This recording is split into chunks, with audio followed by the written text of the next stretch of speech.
おい、ご主人様を置いておしゃべりとはいい度胸じゃねえか。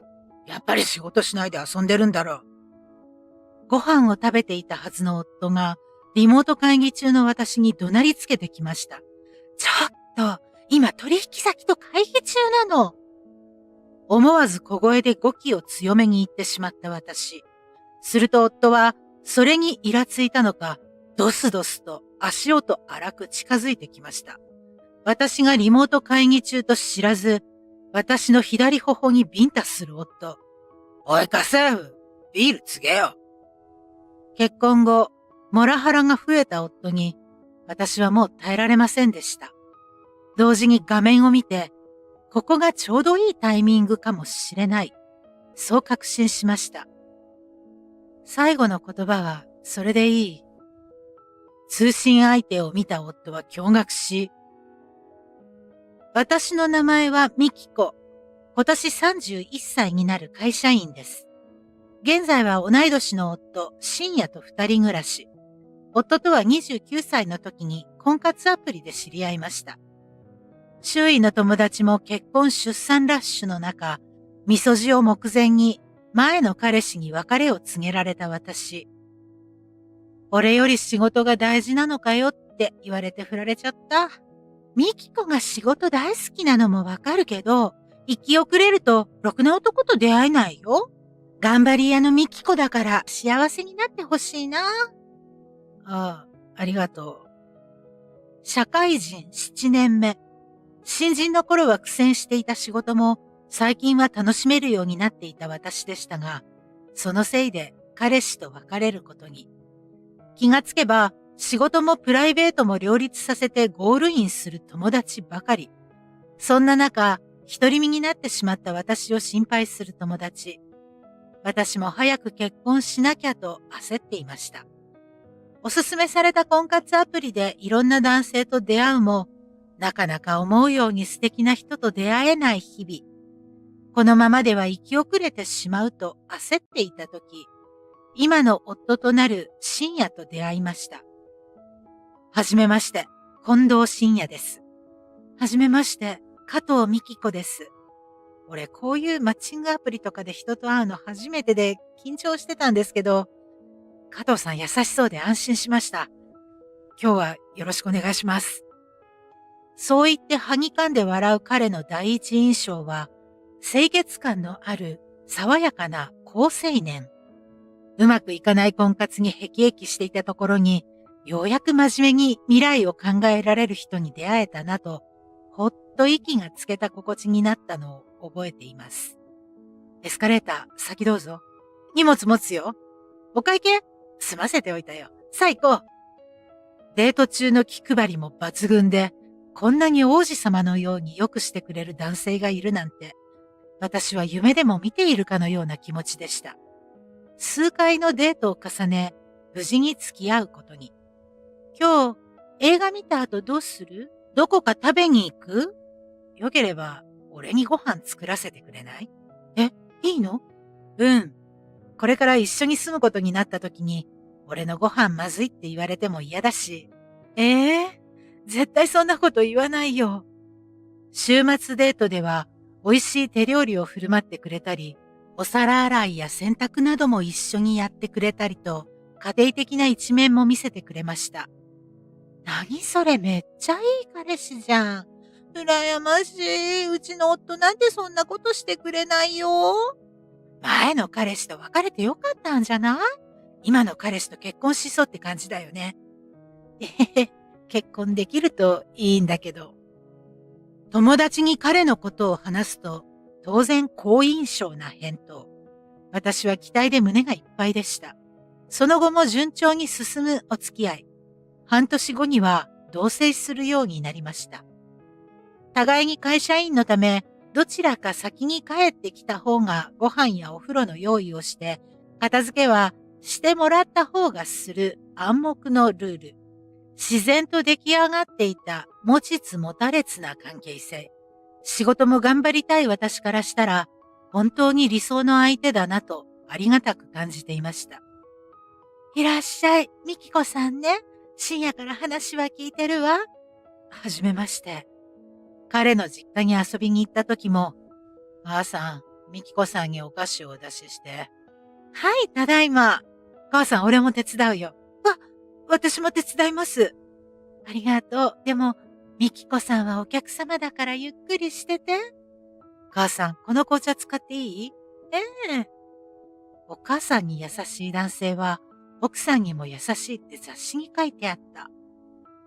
お母さんにも優しい彼の姿を見て、いよいよ彼と結婚したいという意志が固まった私。義両親とも仲良くさせていただいて、もうこの人しかいないと思いを募らせていました。みきこ、俺と結婚してくれませんか？ふつつか者ですが、よろしくお願いします。29歳のクリスマス。どうにかみそじを前に晴れてゴールインできました。でもあんた、今仕事が昇格するかどうかの大事な時期って言ってたじゃない。本当に大丈夫なの？今を逃したらもう結婚できないよ。仕事も家庭も両立させてみせる。それに、信也くん家事にも協力的って言ったじゃん。でも、結婚したらあんたは嫁って立場に変わるじゃない。何を心配してるの？信也くんとなら大丈夫だって。あんたがそう言うなら。プロポーズされたことを報告すると、仕事人間な私を心配する母。それが的中することになるなんて、この時の私は思ってもいませんでした。ただいま。新婚ほやほやの私たち。思い切って新築マンションの一室を購入しました。これまでの賃貸とは違い、玄関を開ければどれも新品ピカピカで心が躍ります。仕事から疲れて帰っても、これからは優しい夫がマイホームで迎えてくれるなんて、一気に仕事の疲れも吹き飛んじゃうな。仕事へのモチベーションも上がるわね。上機嫌でリビングに向かった私でしたが、帰ったよ。おい遅いぞ。え？優しい笑顔で夫が迎えてくれると思っていた私に飛んできたのは、予想とは裏腹の冷たい夫の怒鳴り声。突然の出来事に私の心臓は一気にバクバクと脈打ちます。いつも穏やかな夫なのに、どうしたんだろう。今日は仕事で遅くなるってメールしたよね。見てなかった？連絡が来ていなかったと怒っているのかと思い、夫に尋ねてみたのですが。見たよ。でも、お前はもう彼女じゃなくて嫁なんだ。夫より先に帰って夕飯と風呂の用意をしておくべきだろう。え？これまで聞いたこともない夫の発言に、私は思わず眉を潜めました。今日は初日だから勘弁しといてやる。でも、明日からはちゃんと俺より先に帰って飯を作っておくこと。いいな。そんなの無理だよ。私がどれだけ今の仕事頑張ってるか、信也くん知ってるでしょ？それは彼女だった時の話だろ？今は嫁なんだから。旦那のために尽くすのが当たり前だろう。は？信也くん、実家でお母さんに優しかったじゃん。私にはそんなきつく当たるのおかしいでしょ。母さんは俺の母親だから優しくしてんだよ。母さんは俺の父さんに尽くしてた。それが良き日本の女房の姿だろう。そういえば、義実家に行った時、義父はリビングから動こうとせず、義母がいろいろとお世話をしてくれたことを思い出しました。あの時はこんな亭主関白な家庭だとは、つゆほども思っていなかったよ。だく気が利かねえな。おい、ビールの一本も持ってこれねえのか。バンと強くテーブルを叩く夫。はい。恐怖で頭が真っ白になった私は、とっさに夫に返事をしてしまいました。この時、きちんと言い返せていればよかったと後悔しています。それからというもの、これまでの優しい夫とは一変。おい、なんだこの洗濯の山は。窓に埃があるぞ。ちゃんと隅々まで掃除してるのか？この煮物しょっぱいぞ。母さんからこないだレシピ教えてもらったんだろう。まるで意地の悪い姑と同居しているような毎日かと思えば、ああ、ミキコ、座ってなよ。俺が料理作ってくるから。もう、ミキコったら幸せ者ね。かっこよくて紳士的な旦那さん、羨ましい。マンションも広いしね。旦那さんすごく稼いでるんでしょ？近藤さん、会社でもみんなに優しくて慕われているんですよ。あ、かねてより予定していた引っ越し祝いパーティー。私と夫の友人や同僚が集まっての会だったのですが、そこで見せた夫の姿は、まるで付き合っていた時と同じような紳士的な振る舞い。とてもじゃないですが、友達に、実は夫がとんでもない内弁慶とは言い出せませんでした。誰かに相談したいけど、誰に相談したらいいの？あの時、私を心配した母は何を見抜いていたのでしょう。聞きたくてもあんなに胸を張って大丈夫だと言い切った手前、相談したくても言い出す勇気がありませんでした。帰りが遅くなってごめんなさい。どうしても今日は仕事の都合がつけられなくて、何回言ったらわかるんだよ。ごめんなさい。ごめんなさいじゃなくて、申し訳ありませんだろ。それで社会人なのかお前は。もう、申し訳ありません。さっさと夕食の用意をしろ。はい。夫の残業の日に合わせて私も残業をするようにしていましたが、もちろん夫の都合に合わせてばかりはいられません。そういう日は、夫に怒鳴られるのを覚悟で遅く帰るしかありませんでした。こんな生活、もはや新婚じゃなくって、奉公にでも入った気分だよ。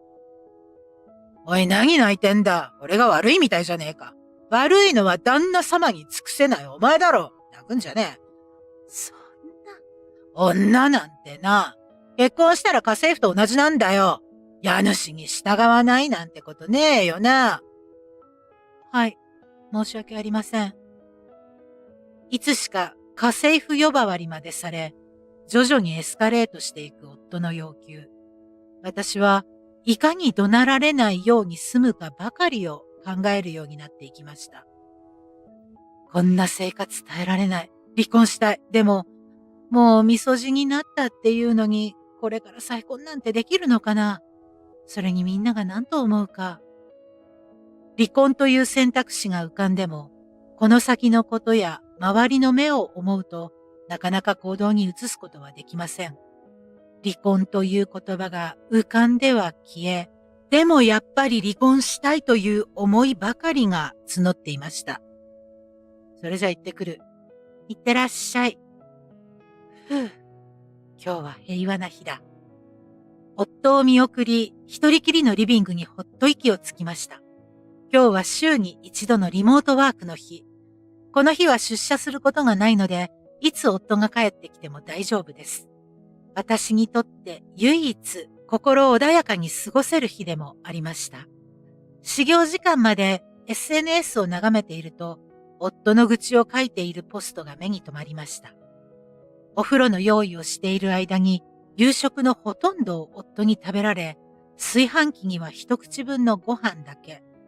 これから自分の分の夕食を作り直します。なんでこんなダメな夫と結婚したのかわからないんだけど。結婚する前は優しかったんです。こんな冷たい人だとは思いませんでした。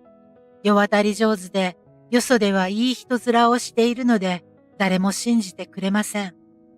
そんなやりとりを見て、同じ苦しい思いをしている人が少なからず世の中にいることに、どこか安心している自分がいました。私の思い描いていた仕事も家庭も夫と協力し合うっていう理想なんて、結局は現実的ではないのが当たり前かもしれない。最近ではそういうふうに自分に言い聞かせるようになっていました。帰ったぞ。あれ？今日も早いのね。ああ。私がリモートワークの日、なぜだか夫は昼過ぎには家に帰ることが増えました。お前だって何してるんだよ。仕事だよ。週に一度はリモートワークって言ったじゃない。家で仕事なんて、そんな楽な話があるかよ。そんなこと言って遊んでんじゃねえのか？ちゃんと生活費入れてるでしょ？遊んでたらそんなことできないわよ。あ、そう。おい、飯。はい。夫がいつ帰ってくるかわからないので、リモートワークの日はだいたい自分の昼食を作るときに夕食も一緒に作るようになりました。これで夫に怒鳴られることもありません。それじゃあ仕事に戻るから、ご飯を食べ進める夫に一言そう伝えると、私は書斎にノートパソコンを持っていき、仕事を再開しました。お世話になっております。近藤です。よろしくお願いします。取引先とリモート会議をしていた時でした。おい、旦那様を置いておしゃべりとはいい度胸じゃねえか。やっぱり仕事しないで遊んでるんだろう。ご飯を食べていたはずの夫が書斎に入ってきて怒鳴りつけてきました。ちょっと、今取引先と会議中なの。思わず小声で語気を強めに言ってしまった私。すると、夫はそれにイラついたのか、ドスドスと足音荒く近づき、私の左頬にビンタをしてきました。おい、家政婦、ビール告げよ。私はもう耐えられませんでした。大事な取引先との会議、それだというのに台無しにするようなことをされるなんて、堪忍袋の尾が切れるとは、こういうことかと思うくらいの怒りがこみ上げてきました。同時に画面を見て、ここがちょうどいいタイミングかもしれない。そう確信しました。最後の言葉はそれでいい。あ？何言ってんだよ。その言葉、そっくりそのまま返すんだが。え？ようやくパソコンの存在に気づいたのか、通話相手を見た夫は驚愕しました。部長？そう。私の取引相手とは夫の会社だったのです。気づいた途端、夫は顔を真っ青にして震え出しました。君、今日は外回りがあると言っていなかったか？はい。自宅に忘れ物をしてしまいまして。ビールをかい？忘れ物と言っても、客先に行くのに飲酒はいただけないな。それに、奥さんに向かって家政婦とはどういうことなんだ？いや、カッとなってつい口から出た売り言葉と言いますか。しどろもどろになって無理な言い訳をする夫。夫の部長は毅然とした態度で言い放ちます。今は近藤さんとの大事な商談中だ。君の処遇は後で決めさせてもらう。早く出て行きなさい。近藤さん、うちの部下が失礼なことをしまして、大変申し訳ございませんでした。それを聞くと、夫はよろよろと書斎を後にしました。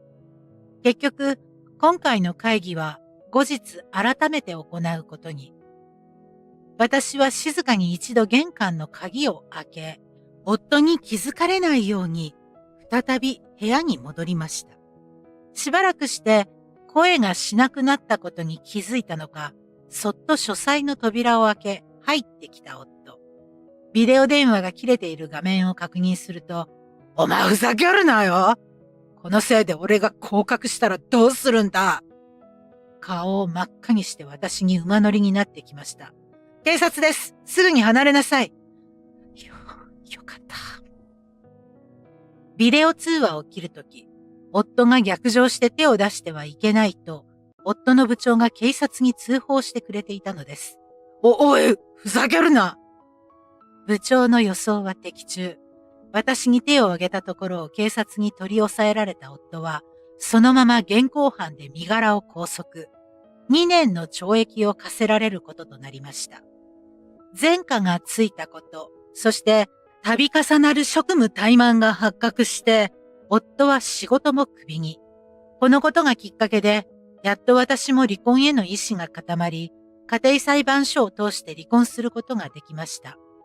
DV の慰謝料として100万円の請求が成立。晴れて、モラハラ夫と決別できました。加藤さんのおかげでプロジェクトが成功しました。ご尽力、誠にありがとうございました。とんでもないです。今後ともぜひよろしくお願いいたします。おかげで大好きだった仕事に、再び一生懸命に取り組めるように。もっとちゃんと止めていればよかったね。うん。あの時ちゃんとお母さんの話を聞けばよかった。でも、なんであの時あんなに心配してたの？うーん。やっぱりタイミングってあると思うのよね。あの時のあんたは、深夜さんといる時よりも、仕事の話をしてる時の方がうんと楽しそうだったわ。焦ることもあると思うけど、世間の目なんて気にしないで、あんたが幸せって思う時間を大事にしてほしいの。お母さん。確かに、あの時の私は、周りに遅れを取りたくないと結婚することに必死でした。あんたの人生なんだもの。他人に振り回されずに自分の幸せを大事にしてね。うん。離婚という大きな失敗をしてしまったと後悔はしています。でも、おかげで自分が大事にしたいものが何か、前より明確になった気がします。これからは人目を気にするのではなく、私が大事にしたいものを目一杯大事にしていこうと思います。スカッとしていただけましたか？いいね、チャンネル登録をしていただけると、今後の動画制作の励みになります。また次の動画も見てくださいね。